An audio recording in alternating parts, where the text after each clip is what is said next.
Hello friend, नैतिक IAS academy आप सभी का स्वागत करता है।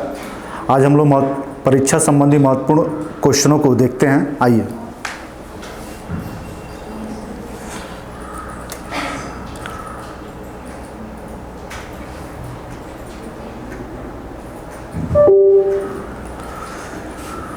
मंत्री 100 में से 99 मामलों में कर्मचारियों के विचार को स्वीकार कर लेता है और अंतिम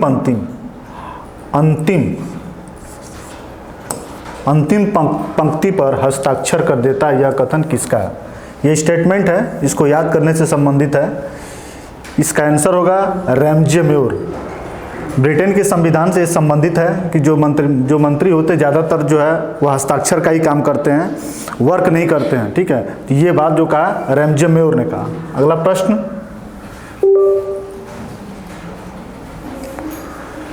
नौकरशाही और मंत्री के आपसी संबंध के विषय में यह कथन किसका है कि मंत्री चाहे कितने ही अनभिज्ञ और अपने विभाग के लिए नए हों, नीति निर्धारण और निर्णय करने में बहुत कुछ कर सकते हैं। मंत्री के संदर्भ में यह जो कथन है यह जो है ये लास्की का है। ये भी याद ही करना, बहुत समझने की जरूरत नहीं है, ये थोड़ा याद करना है, इसको याद कर लीजिएगा।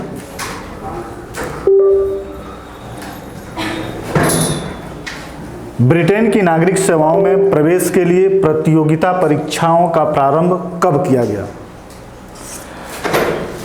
चूंकि ब्रिटेन एक लोकतांत्रिक देश था, वहाँ भी जो प्रशासकों की नियुक्ति होती थी वह राजनीतिज्ञों के द्वारा होती थी, लेकिन यह बात मान की गई कि राजनीतिज्ञों तो द्वारा जो नियुक्त होते हैं प्रशासक वह पब्लिक के फेवर में काम नहीं करते हैं। इसलिए एक ऐसी स्वतंत्र संस्था बनाई जाए जो संस्था क्या करे, प्रशासकों की नियुक्त करे। यह जो समय है 1855 प्रतियोगी परीक्षाओं के माध्यम से प्रशासकों की नियुक्ति या नौकरशाही की नियुक्ति की जो व्यवस्था है पहली बार 1855 में किया गया। ठीक है, 1855, ये डेट याद रखिए, बहुत इंपॉर्टेंट है। 1855।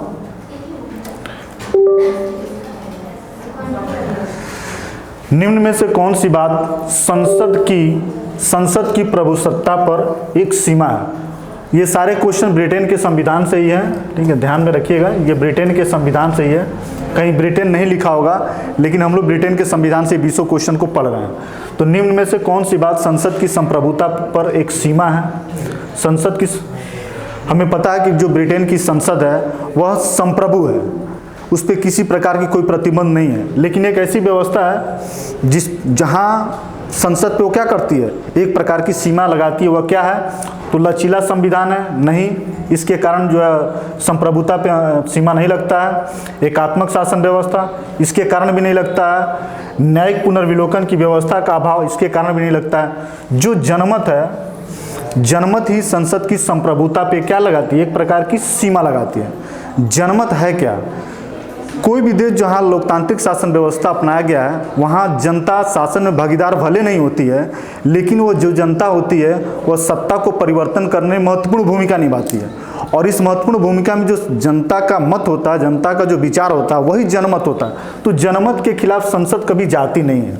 इसलिए ब्रिटेन की जो संप्रभुता है, ब्रिटेन की जो संसद है, संसद की संप्रभुता है, वह जनमत के खिलाफ नहीं जा सकती है। ठीक, अगला प्रश्न,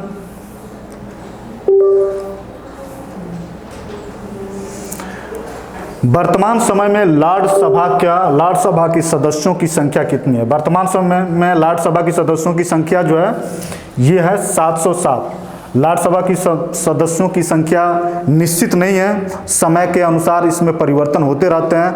घटने के चांसेस तो नहीं है, लेकिन धीरे धीरे ये इसमें बढ़ोतरी होती रहती है। तो वर्तमान समय में 707 जो है लॉर्ड सभा के सदस्यों की संख्या है।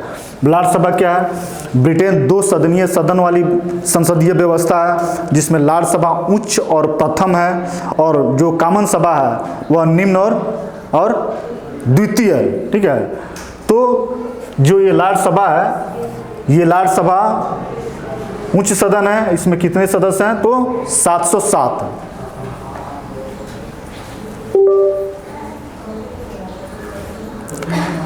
लॉर्ड सभा की शक्तियों को निम्न में से किस अधिनियम द्वारा बढ़ाया गया, कम किया गया? राज्यसभा की शक्तियों में कमी का क्या कारण है? 1701 का एक्ट ऑफ सेटलमेंट नहीं है, 1215 का मैग्ना कार्टा ये नहीं है, 1832 का सुधार अधिनियम ये नहीं है, 1949 का संसदीय अधिनियम यही है, जिसमें जो है जो लोक सदन है, लोक सदन को ज़्यादा शक्ति दिया गया, राज्यसभा की शक्तियों में कटौती की गई। चूँकि लोकतंत्र जो ब्रिटेन का लोकतंत्र है, उस लोकतंत्र के जो तत्व हैं वो कॉमन सभा में ही हैं, और जो राज्यसभा होती है, ये राज्यसभा के जो मेंबर होते हैं कहीं ना कहीं राजतंत्र से संबंधित ही सदस्य होते हैं, जैसे राज परिवार से संबंधित, क्रिश्चियन समुदाय से संबंधित, ये लोग ज़्यादातर राज्यसभा के मेंबर होते हैं। तो राज्यसभा के ये लोग मेंबर होते हैं, तो इसका मतलब है कि इनको शक्तियाँ जो है ज़्यादा नहीं मिलनी चाहिए। यदि शक्तियाँ इनके पास होगी तो फिर लोकतंत्र की भावनाओं जो है उसके अनुरूप नहीं माना जाएगा। तो ये माना गया कि जो है इस अधिनियम के द्वारा 1949 के अधिनियम के द्वारा राज्यसभा की शक्तियों को धीरे धीरे कम की गई और कॉमन सभा की शक्तियों को बढ़ाई गई, ताकि वहाँ लोकतांत्रिक शासन व्यवस्था अपने भावनाओं और सिद्धांतों के अनुरूप बैठ सके। ठीक है, अगला प्रश्न है,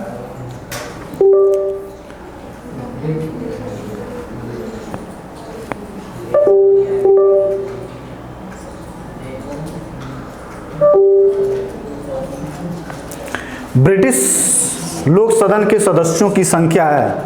लोक सदन, अभी हम लोग इसके पहले राज्यसभा पढ़े थे जिसमें सदस्यों की संख्या 707 है।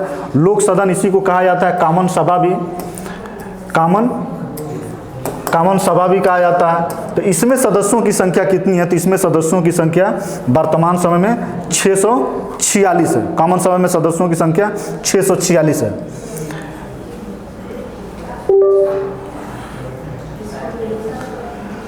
ब्रिटिश संसद सब कुछ कर सकती है, केवल स्त्री को पुरुष और पुरुष को स्त्री नहीं बना सकती है। यह कथन किसका है? यह बहुत वीवीआई, बहुत ही इंपॉर्टेंट क्वेश्चन है, बहुत सारे परीक्षाओं में पूछा हुआ स्टेटमेंट है। तो इसका जो ये स्टेटमेंट है डी लोमकार बिल्कुल याद रखिएगा। ब्रिटिश संसद को कहा गया कि ब्रिटिश संसद दुनिया सब कुछ कर सकती है, और क्या नहीं कर सकती है? तो स्त्री को पुरुष और पुरुष को स्त्री नहीं बना सकती, बाकी सारा का सारा कार्य कर सकती है।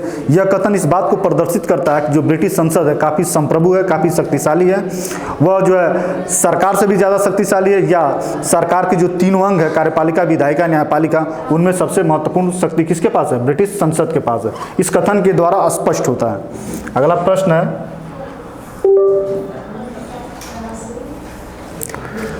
लोक सदन की गणपूर्ति होती है। लोक सदन में सदस्यों की कुल संख्या कितनी है? तो 646। लोक सदन में सदस्यों की संख्या कुल 646 है। तो ऐसा भी समय आता है कि सारे सदस्य, जब लोक सदन की कार्रवाई चलती है तो उस समय सारे सदस्य उपस्थित नहीं होते।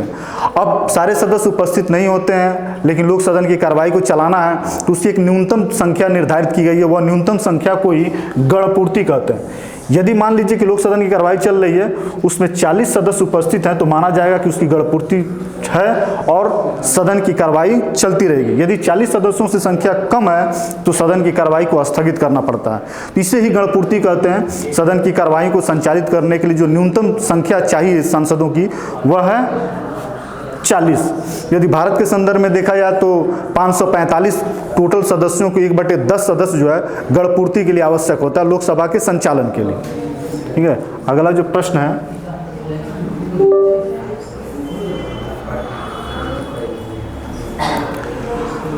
प्रदत्त व्यवस्थापन को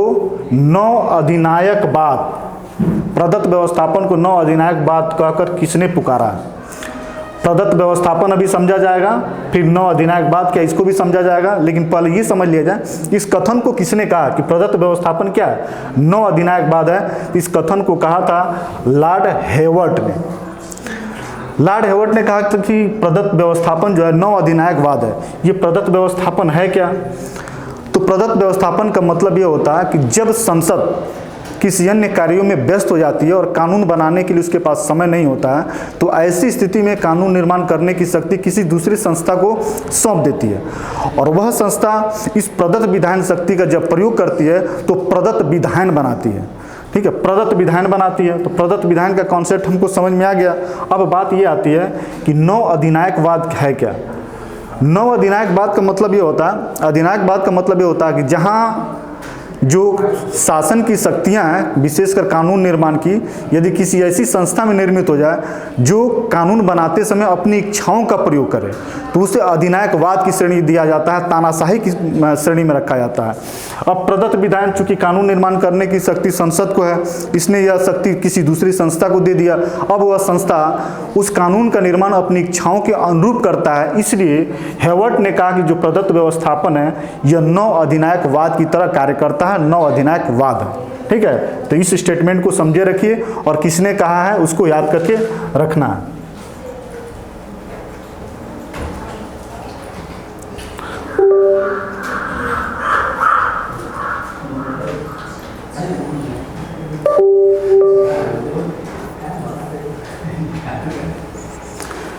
जो विधेयक मंत्रियों द्वारा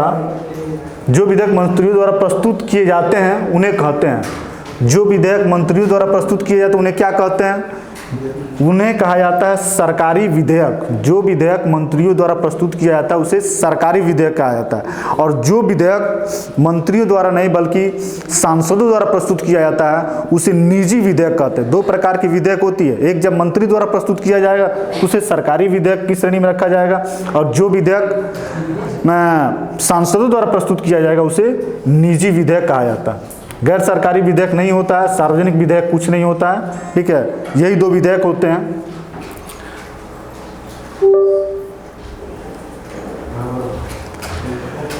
वित्त विधेयक को सबसे पहले प्रस्तुत किया जा सकता है, फाइनेंशियल बिल को प्रस्तुत किया जा सकता है। चूंकि संसद की कार्रवाइयों के संदर्भ में कानून का निर्माण होता है, संविधान में संशोधन की बात होती है, कानून नए बनाने की बात होती है, फिर बाद में इसी नए कानून में वित्त विधेयक या सरकार की कार्रवाइयों के लिए बजट बनाए जाते हैं। तो इस तरह की जो बजट निर्माण की जो कानून होते हैं वो सबसे पहले, ये पूछा सबसे पहले कहाँ रखा जाता है, तो लोक सदन में ही रखा जाता है। चूंकि ब्रिटेन के पास दो सदन होते हैं, लोक सदन और लाड सभा होते हैं, तो लाड सभा को वित्त विधेयक के संदर्भ में कोई शक्तियां प्राप्त नहीं है, और लाड सभा केवल उसका अनुमोदन कर सकती है, उसमें कोई संशोधन और कोई परिवर्तन नहीं कर सकती है। और वित्त विधेयक को सबसे पहले लोक सदन में क्या किया जाता है, प्रस्तुत किया जाता है।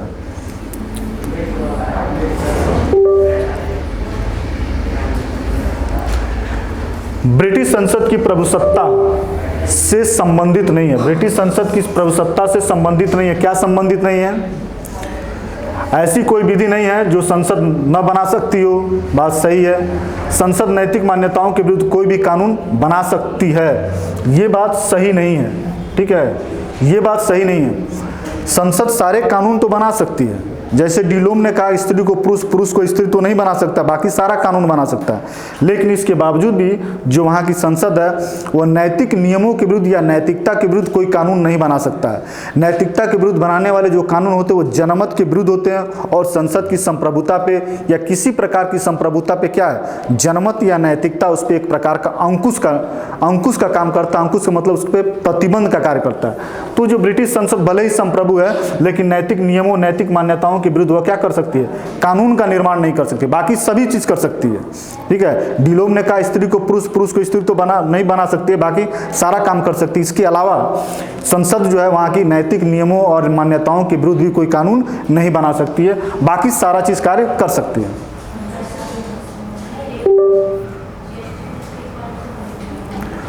कौन सा वक्तव्य सही नहीं है, कौन सा वक्तव्य सही नहीं है? सही नहीं वक्तव्यों को हमको चुनना है। तो वित्त विधेयक पहले लोक सदन में प्रस्तावित किया जा सकता है, ये हम लोग अभी देखे ही हैं कि अगले प्रश्नों में संसद द्वारा किसी भी विषय पर कानून बनाया जा सकता है, ये भी बात सही है। लाड सभा वित्त विधेयक को केवल 1 माह के लिए रोक सकती है, ये भी बात सही है। और मंत्रिमंडल लाड सभा के प्रति उत्तरदायी है, यह सही नहीं है। और हमको क्या चुनना है कि कौन सा वक्तव्य सही नहीं है। जो मंत्रिमंडल होता है, जो भी लोकतांत्रिक देश होते हैं उसमें जो सरकार होती है, मंत्रिमंडल जो होती है वह कहीं ना कहीं जो निचला सदन होता है या जनता द्वारा चुने हुए जो निर्वाचित सदन होता है उसी के प्रति उत्तरदायी होती है। तो जो लोक सदन है वहाँ की इसके प्रति तो उत्तरदायी होगी। जो लाड सभा है इसमें जनता द्वारा चुने हुए प्रतिनिधि नहीं होते हैं, तो इसके प्रति उत्तरदायी नहीं है। ये कथन जो है, यही कथन क्या है, यही कथन सही नहीं है। मंत्रिमंडल किसके प्रति उत्तरदायी होगा? तो लोक सदन के प्रति उत्तरदायी होगा। किसके प्रति नहीं होगा? तो राज्यसभा के प्रति उत्तरदायी नहीं होगा। अगला प्रश्न,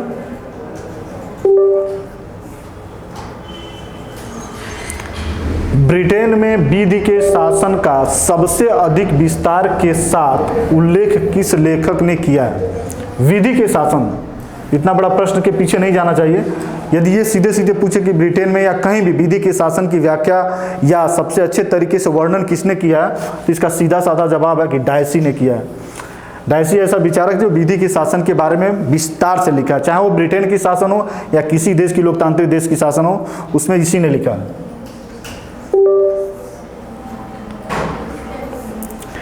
ब्रिटेन में निःशुल्क कानूनी सहायता की व्यवस्था कब से प्रारंभ की गई? निःशुल्क कानूनी सहायता, ब्रिटेन में निःशुल्क कानूनी सहायता का व्यवस्था कब किया गया? किस संविधान किस कानून में किया गया और कब किया गया? तो 1949 की जो संसद अधिनियम है उसी में जो है निःशुल्क कानूनी सहायता की बात की गई।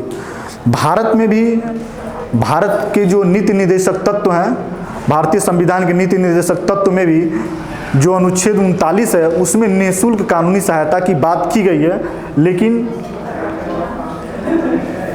लेकिन यह जो है 1949 के ब्रिटेन के संविधान में 1949 के संशोधन या अधिनियम के द्वारा जो है निःशुल्क कानूनी कानूनी सहायता की बात यह होती है कि ऐसा व्यक्ति जिसे कानूनी न्याय की आवश्यकता है लेकिन वो उसके पास आर्थिक क्षमता नहीं है जो न्यायालय में जाके कानूनी न्याय ले सके, तो ऐसे लोगों को सरकार के द्वारा निःशुल्क कानूनी सहायता देकर उनके कानूनी न्याय दिलाया जाता है। ठीक है, विशेषकर ये गरीब वर्गों के लिए ही रखा गया है। अगला जो प्रश्न है,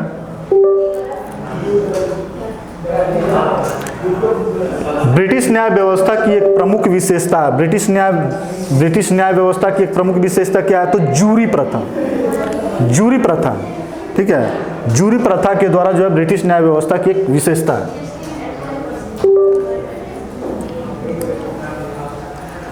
संवैधानिक सुधार अधिनियम पर सम्राज्ञी ने अनुमति कब दी? संवैधानिक सुधार अधिनियम पे सम्राट या सम्राज्ञी कब अनुमति दिया? तो सीधा साधा प्रश्न है, तथ्यात्मक प्रश्न हो सकता है पूछ दे, नहीं भी पूछे, लेकिन ये कभी हो सकता है प्रश्न है, तो इसका याद रखिएगा। 2005, नया नहीं है, पुराना ही क्वेश्चन है, लेकिन पूछ सकता है, कोई भरोसा नहीं है। डीडीयू बहुत सारे पुराने तथ्य को भी पूछता है, अप टू डेट नहीं भी रखता है, पुराने जानकारियों को भी पूछता है। तो इसके बाद अगला प्रश्न है,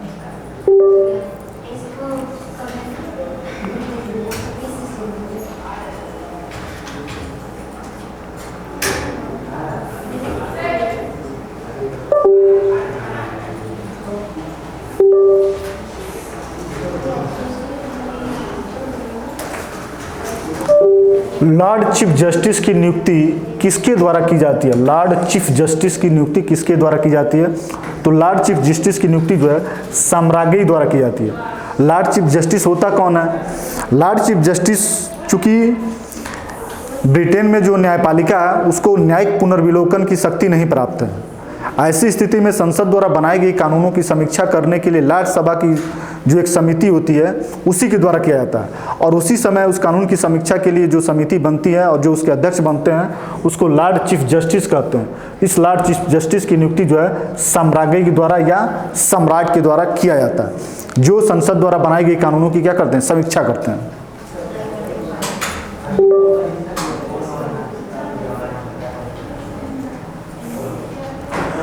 वर्तमान में सर्वोच्च न्यायालय का मतलब यह है कि वर्तमान में जो ब्रिटेन है उस ब्रिटेन में सर्वोच्च न्यायालय में न्यायाधीशों की कुल संख्या कितनी है?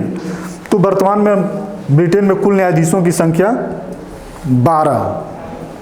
ठीक है, इन 20 प्रश्नों के साथ हमारा जो है महत्वपूर्ण प्रश्नों के उत्तर का जो क्रम है ये समाप्त होता है। फिर अगले वीडियो में हम नए 20 प्रश्नों के साथ आपके सामने उपस्थित होंगे। धन्यवाद।